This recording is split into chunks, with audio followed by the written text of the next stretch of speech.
If you have a true strange or scary story you want to share with the channel, go to astheravendreams.com and click the button to send it my way. And also, do still have a few books left for sale, signed copies. Just go to ko-fi.com/astheravendreams, that's ko-fi.com/astheravendreams, to check it out, if you're interested. And of course, thank you.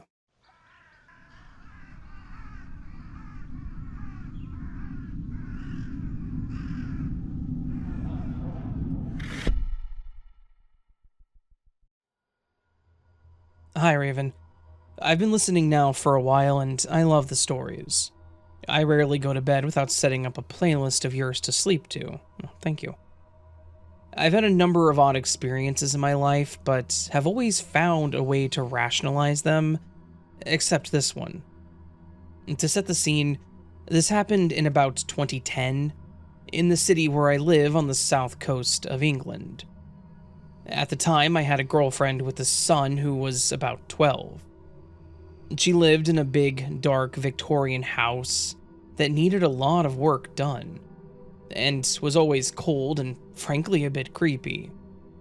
Lots of people reported having paranormal experiences in this house, and I often thought that this could be because of the heavy bombing and death toll that this area received in World War II. The Germans were aiming for the nearby docks. Until this incident, however, I had experienced nothing myself. If I remember correctly, she had received the house in her divorce settlement, and had also moved her elderly parents in as they were becoming infirm and struggling to cope on their own. The house was big enough so they could have their own space but still have an eye kept on them, without it being too obvious. The one time the four of them would be guaranteed to be together was for the traditional Sunday roast dinner, which they took very seriously. The household was completed by a very old and robust silver tabby cat, who was a real Street Fighter cat of almost 20 years, with lumps out of his ears, and a permanent expression that said he wasn't going to tolerate any of your BS. This cat was such a loved family pet, and almost part of the furniture, that when he suddenly crawled under the sofa one day and died, everyone was quite distraught. With his distinctive croaky meow, almost like an elderly person's voice, he would beg for scraps under the kitchen table during the aforementioned Sunday dinners. There being no cat made these occasions feel a bit sad and incomplete, and his absence was really felt.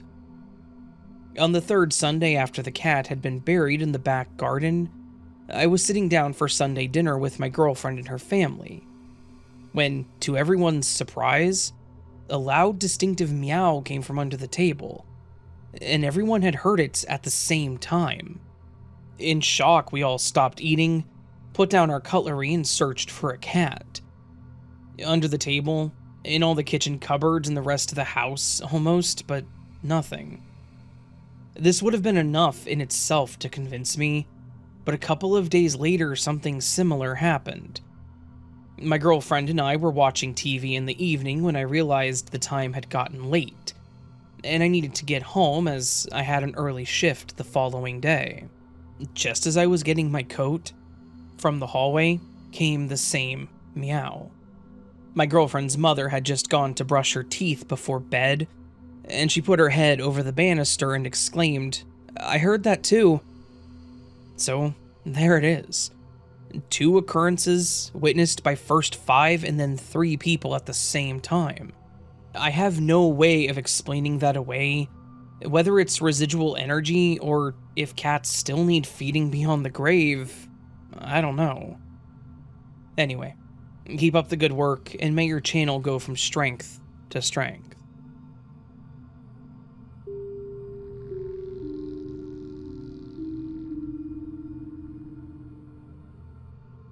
Hey Raven, I've been listening to your podcast for the past year, and this is my first time submitting my own story. I posted this in a Reddit thread some months back, and I figure your listeners might enjoy it as well. This happened sometime around 2010, so I would have been about 20 at the time. My parents had recently moved to a woodsy/rural area of Pennsylvania with a lot of mountains and farmers growing their crops and raising their animals. I still lived with them at the time as I was trying to save money for my own place. Anyway, one summer night, my mom was driving me somewhere. I can't remember where, but that is an importance to the story. We were driving through the winding back roads, as we would always have to do to reach the highway. That's when we both noticed red and blue flashing lights of a cop car sitting in front of a house that was at the corner of the intersection we were approaching. My mom drove slowly around the turn so we could check out what was happening, if anything. There were two people standing near the edge of the road, both facing toward the cop car, which was parked not on the road or driveway, but on their front lawn. The two people were both elderly, and from what I could guess, they were the homeowners. Farmer-type people, as their entire yard was nothing but cornfields. As we drive by, my mom pointed out that they were slowly turning around and giving us a very menacing look, which we both thought was strange. That look, paired with the fact that it was dark out and we were kind of in the middle of nowhere, is enough to give anyone the chills. Well, curiosity got the better of us, so my mom turns the truck around midway up the hill so she could get a better look at what was going on. That's when she says to me something to the effect of, "Look at that cop car. It doesn't look like a normal one." I look and she was right. It looked like a car from the 70s. The kind that you would never see on the road today. I should also mention that along the side of the road there's two signs. A speed limit sign, and the other is a sign that indicates the four-way intersection. Both signs were sitting within a ditch at the edge of the road, both pretty much being right in front of the farmer couple's house. As we got closer, I happened to see something that, to this day, still gives me the creeps. I finally spot the cop, and as I do, I notice he's pulling something out from that ditch, right by one of those signs. A human body. It was a shirtless man. White, brown hair, maybe mid-30s. Thinking back now, what makes this even more strange was that there was no ambulance on scene. You would think with the body being involved, there would definitely be an ambulance. But there wasn't. It was just the elderly couple and the officer. I'd be lying if I said I wasn't freaking out a bit. My mom turns the truck around again at the intersection, and we just stare on as we drive by, back up the hill. I don't know what made my mom want yet another look, but she once again turns the truck around, about halfway up this hill. It was no more than 10 seconds from her last U-turn, so we didn't get far. And that's when we both freak out. When we see that now, there's nothing. Just a few seconds ago, the scene was busy, as it was the other times we passed by. But now there was just darkness. No cops, no car, no creepy farmer couple, and no body. Not a trace of anyone ever being there. How did they all just seem to vanish out of nowhere, in a matter of less than 10 seconds? After that night, I scoured the local news sites and tried looking on Google to see if there were any mentions of this event, but I couldn't find anything. And still to this day, I haven't heard anything about it. It's frustrating when you want answers, especially when someone loses their life. So, what the heck did I witness? I'm not sure if this was something paranormal, or a timeline shift, or glitch, but what I do know is that it happened. And it gave my mom and I the creeps.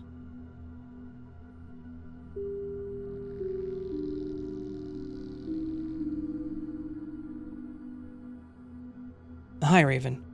I submitted the first part of this story to you a few months ago, but I don't think that you used it. I actually did.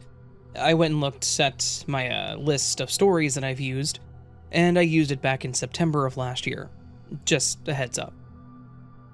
Now, there's been a new and similar incident that has happened that makes that story even stranger, so I thought I would give you the updated version with the new incident.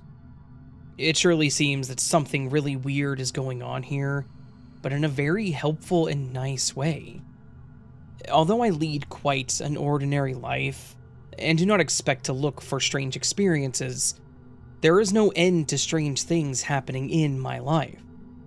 After the first incident, I wasn't sure if I was dealing with a glitch in the Matrix, something paranormal, or if it had a perfectly normal explanation.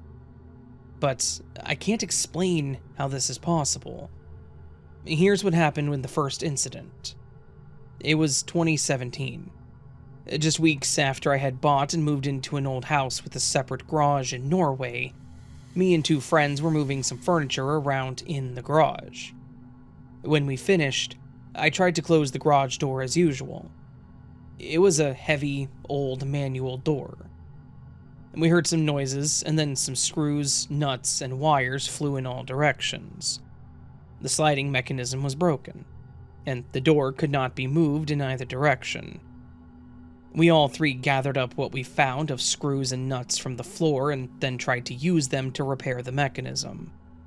But it became obvious that I had to get a professional to help here, including getting some new screws and nuts. They were all rusty, and the wire had to be replaced as well. We gave up, my friends went home, which was far away from my home, and I went into the house and eventually went to sleep. Neither me nor my friends told anyone about this incident at that time. The next morning I went to work as usual. My car had been outside the garage since we'd been moving things around in there, and then we broke the door. So I didn't check on the garage door before I left for work. When I came back from work that afternoon, I wanted to take another look at the garage door and take some pictures of it to better be able to explain to the repairman what the problem was. I had not yet called a repairman. To my surprise, to say the least, the garage door was repaired and worked perfectly. No loose screws, nuts, or wires laying around, and it looked like and worked like it always had. I certainly hadn't fixed it. Neither had my friends. Since I had just moved there, I didn't know any of my neighbors, so it wasn't likely that they had fixed it either. That would have been a very unusual thing for a neighbor to do here, even if I had known my neighbors well, since Norwegians are very private and do not interfere in other people's business or trespass onto other people's property, even if they only want to help. I've since asked them, and no one has admitted to doing it. At the time, I was thinking, was this a glitch in the Matrix? Maybe a parallel universe thing? Or did some ghost mechanic do it? Or did someone actually living do it? But then who? And how did they know that my garage door mechanism was broken?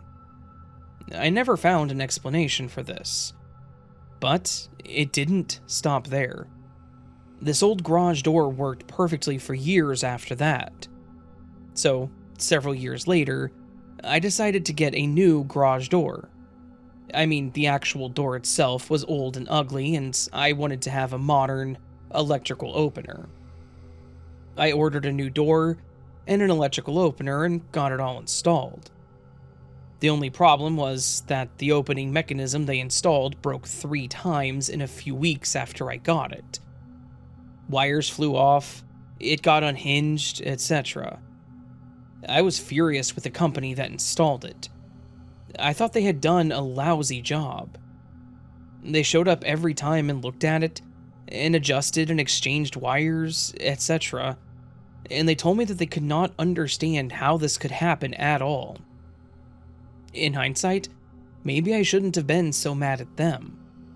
After all, it can actually be something else that's going on here. But what? And who? And why? The second incident happened a couple of years later, just a few months ago. My house is quite old, so things need to be repaired now and then. But this year I had way too many expenses, and I didn't need yet another. My car broke down, so I had to buy a new one. My water heater had to be replaced because it leaked and would run up my water bill and my electricity bill. And I had to install an electric car charger in my garage for my new car. This took a toll on my cash flow, to say the least. And I was heartbroken when I, one morning, noticed that the faucet in my main bathroom was all of a sudden leaking quite heavily. There wasn't much I could do about it myself, so I contemplated what options I had to get it repaired without paying a ton of money, which I didn't have. I couldn't find a solution, and after a few days, I decided that I had to do something about it, or I would get another monstrous water bill. I stood in front of the leaking faucet one day thinking to myself that I wished this problem would just go away, that it would somehow stop leaking all by itself. But being the realistic person that I am, I didn't have much hope of that happening. Nevertheless, to my absolute astonishment, the next morning, I found the faucet fully functioning, not a drop leaking. I let out a heartfelt thank you, even though I had no idea who or what I was thanking. Afraid that this wouldn't last, I checked on the faucet several times in the next few days, but there was no sign of any leakage at all. Now, a few months later, there still isn't. Absolutely nobody else but me was in the house that night, and all the doors were locked, so nobody could have done this and left the house. And who would run around repairing faucets in the middle of the night anyways? These two incidents of mysterious help have me thinking that this is not a glitch in the Matrix kind of thing. The only explanation I can find is that I have someone invisible here who is very helpful, for which I am very grateful. There's a whole lot of other strange things happening in this house, though. Things disappearing and reappearing, lights blinking, the doorbells acting up, as well as the fire alarms and so on. But that's a story for another time. I just wonder if that same helpful being is behind all the other weird happenings, too. Anyway, thanks for listening, and thanks for hosting such an interesting channel. I don't know if I love the stories or your narrations the most.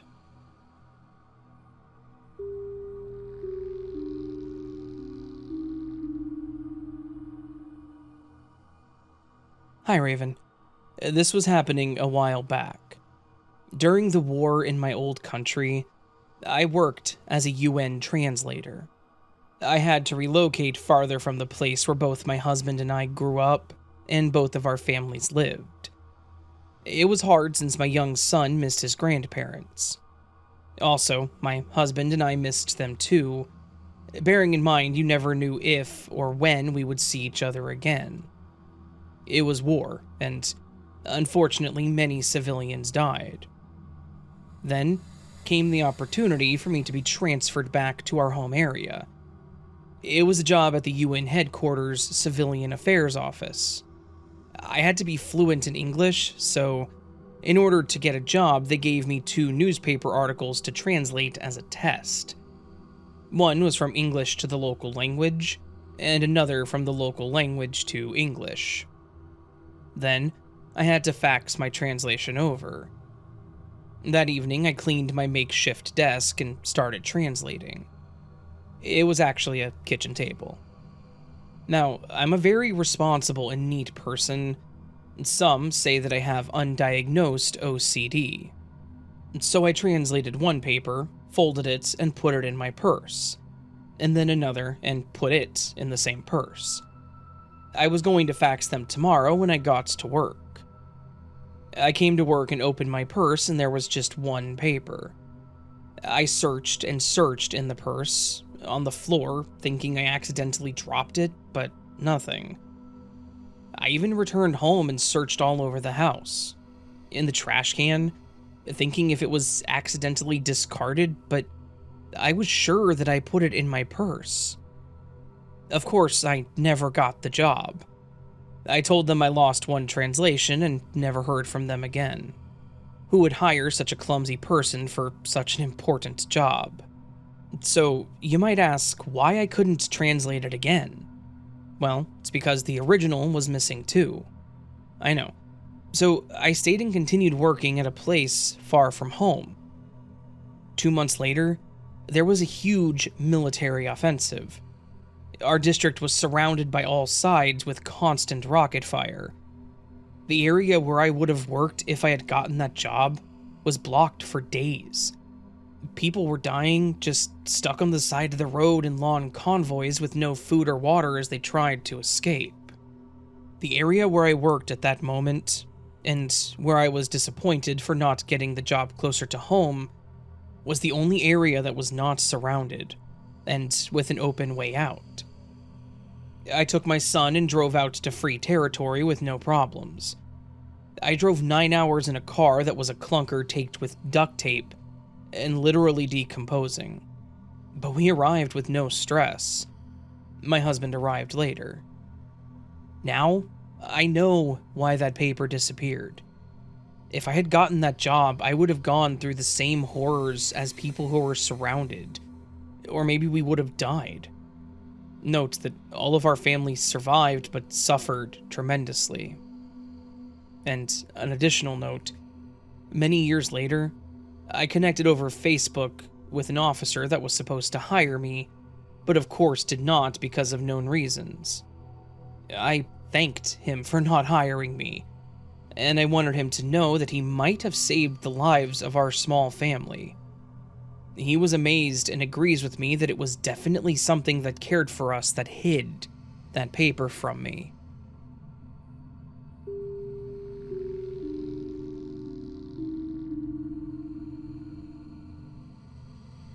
I always wanted a fancy cutlery board. When I hosted parties, I always used a platter and spread all the deli and cheese on it. I love those cutlery boards where I could spread deli, cheeses, and some fruits. Also, those beautiful butter/spread knives. So I was thinking I should get one. I had no idea where to go and get it, and planned to Google it or go to Amazon and order one. I'm very busy with my work, so I never got a chance to get it. I even forgot about it. Often I would get hot for something, but then I would turn cold. I know. So, one day I returned from work, and there's a package awaiting on the front porch. I didn't order anything, but sometimes my son orders stuff for himself since he lives in an apartment complex out of town, and their packages often get stolen. So, he would order it to my address. I look at the recipient's name, and it's my name. The package is heavy. I bring it in the house and unwrap it, and of course, you can guess what it was. A cutlery board. The same one just as I wished for. Did I space out and order it without remembering? I checked all my credit card statements and bank statements, but there's no charge for it. I still have it, and each time I open my kitchen cabinet, I think it will not be there and just disappear. Just as it mysteriously appeared. Also, I never shared my wish to have it with anybody, so no one would surprise me with it. I also believe that it must have been expensive. I simply only thought about it. Does our mind have powers beyond what we think?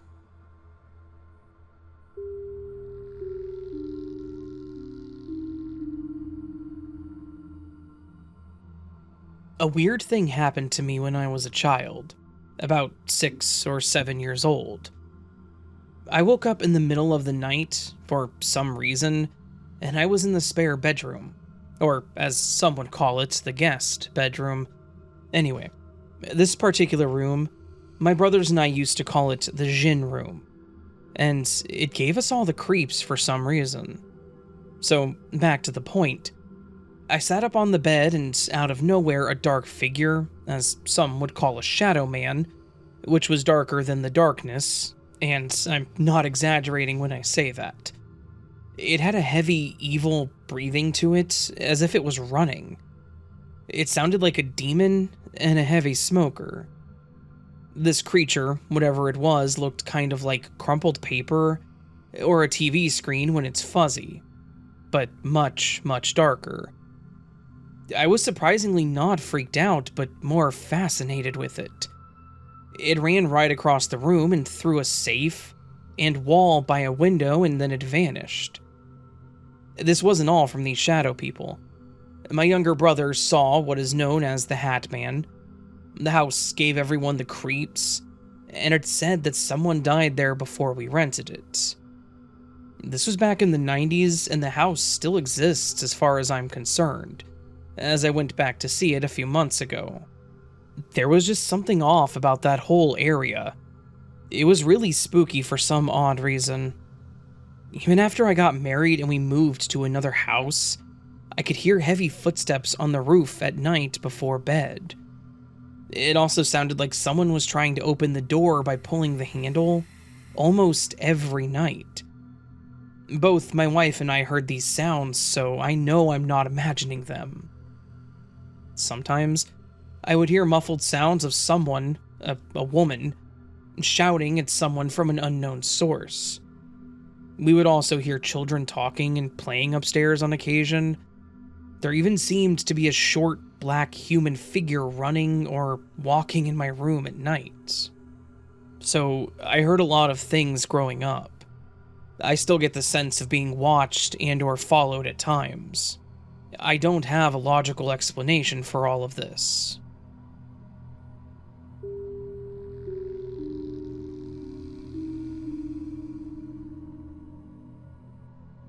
Hey Raven. Firstly, I just wanted to tell you that I found your channel a few weeks ago, and I absolutely love your channel and your voice is really calming. Well, thank you. But to my story. I've always known that mimics existed, from hearing my name being called when I'm home alone, to hearing my parents talking about me.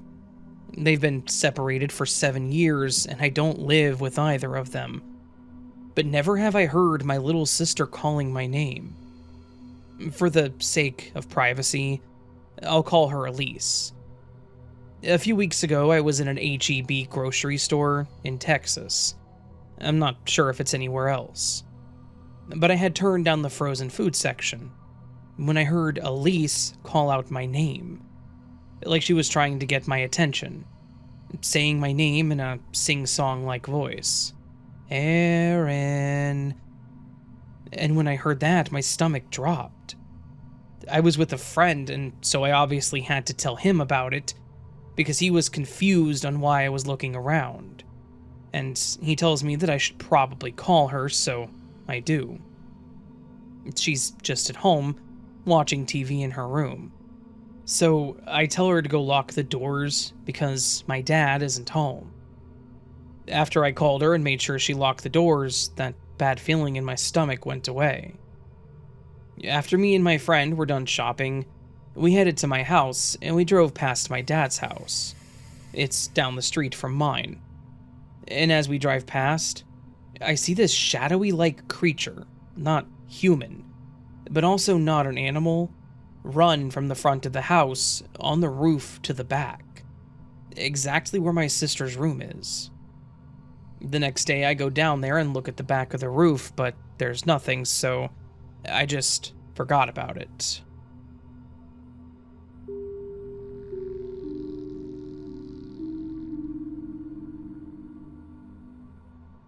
Hi Raven, it's me again, Brylee. I'm back with a story from about 2 years ago. So, this moment took place on Easter Day, and another happened that night.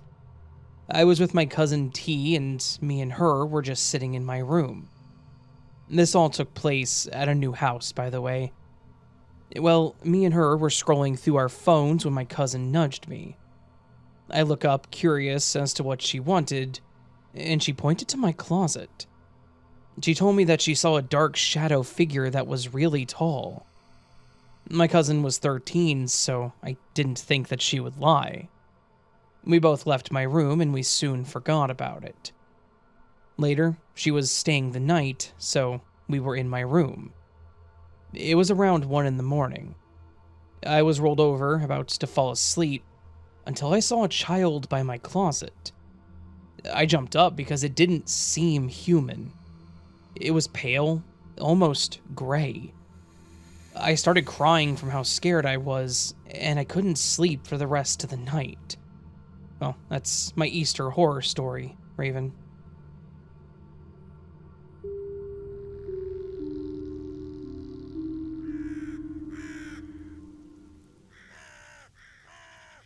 So that, my friends, was a collection of some, well, you know, I usually say chilling paranormal stories. These ones weren't exactly chilling. They were more just weird. So, let's go with a collection of strange and chilling, or strange and scary paranormal stories. It was a paranormal collection. It was not a strange and scary collection. It was not just a random mishmash of topics, so they were all paranormal. They were all a bit weird. Yeah. Some really good ones. Some really good stories in here. And I quite liked it, so, yeah. Hopefully you guys all liked them too. That'd be awesome. Can't please everyone all the time, but can please at least some people some of the times, and that's all that matters to me. So, I know some of you guys, wait for me to do paranormal collections. I'm trying to do them at least once a month, sometimes twice, depending on how many I have. I don't have a second one planned for this month, but I'm going to go look through my stories, see if I've got any paranormal ones. Maybe pull into Reddit, this week. Which will technically be last week as of the recording. You guys are going to hear this almost a week after I recorded it. Yeah. I'm a little ahead, trying to get ahead. So what I'm doing is I'm recording next week's stuff right now instead of this week's stuff right now. So I'm further ahead and I'm going to work backwards. It's a silly way to do it, but it actually works out pretty well. You'd be surprised. So, anyways, point is I'm probably going to go to Reddit and try to find some more paranormal stories I think you guys would all like, because there's a lot of good ones out there. And I like paranormal stories. And they typically do pretty well. These and Glitch. A lot of good stuff this month, though. By the time this comes out, hopefully, you all will be in agreement with that statement. This month is a good one, I promise. It's going to be good. It's going to be a strong month. It's going to be a great month, so. Anyways, if you guys did enjoy the stories, please do hit that like button. That'd be amazing of you. You can also subscribe if you liked what you heard and want more content like this. Leave a comment if you're feeling bold. Let me know your thoughts on the stories. Which one was your favorite? Which one was your least favorite? What would you like to hear, kind of thing. If you got nothing going on this weekend, I believe I'll be doing a liminal live stream. I'm trying to do those on Saturdays, every Saturday at 6 p.m. Central. What is a liminal live stream? Well, I just stream a liminal spaces kind of game, maybe a horror game, and chat with you all. It's kind of what we're going for right now. It was really fun whenever I did it, and I've enjoyed it so far. So yeah, if you're free on Saturday, let me know. Don't let me know, just show up, I guess. That's a silly way to put that. I do have a few copies of my book left for sale. Not too many. Got them in the mail today, as of the day of this recording, like I said. So if you still haven't purchased a book, maybe consider doing so. They're selling out. They will sell out, I promise. So, just go to coffee.com/astheravendreams. That's ko-fi.com/astheravendreams. Yeah. Anyways, if you want to listen elsewhere, you can listen on Spotify, Pandora. I get this too mixed up all the time. Pandora or Audible, Amazon Music, Apple Podcasts, whatever. You know what? I'm going to cut this one short. I'm stumbling over my words here. Anyways, hope you all are having a great day, great week so far. Hope I see you again here very soon. But until then, remember that you are loved, you are valid, you are important. Hope you enjoyed our time together. And never forget that you're the best you that you can be. Until next time, my friends, much love and sleep well.